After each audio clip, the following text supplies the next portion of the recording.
Arte Saúde Bandamán un ano máis na mostra Saudarte que xa se pode visitar en Cambados. Trátase da 18ª edición desta iniciativa impulsada pola Fundación Galega contra o Narcotráfico para fomentar entre a rapazada hábitos saudables lonxe do mundo das drogas. Para promover o que a nós nos parece un factor diferencial en materia de prevención de consumo, que é promover a actividade cultural, artística, etc.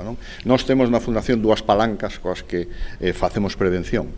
Unha é o deporte, por iso temos os torneos e outras iniciativas dese xeito, e agora estamos a falar da outra das teclas que tocamos, que é a actividade cultural, artística. A mostra foi parada este ano na Casa da Calzada por mor das obras de rehabilitación de Pazo Torrado. Con esta iniciativa colabora o Concello de Cambados, que destaca que con Saudarte se fomenta o ocio intelixente. É unha iniciativa de moito valor, de moito valor social, a aposta por ensinar que dende a cultura, dende outros ámbitos, se pode ter marxen para a creatividade, para a realización persoal fora do mundo das drogas, que é o mundo fácil.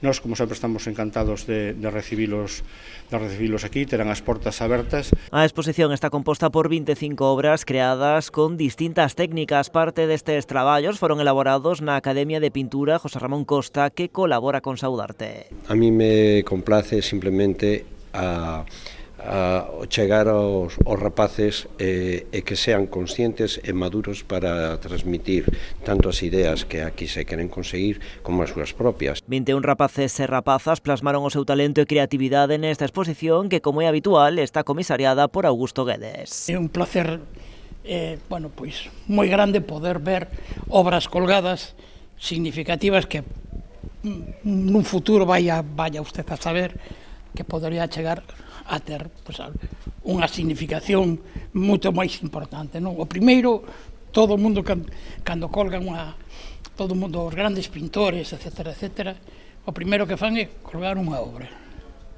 E a partir de aí vamos crecendo, se vai crecendo e pódese chegar a ser un gran pintor, un gran artista. Saudarte poderase visitar ata o 20 de maio.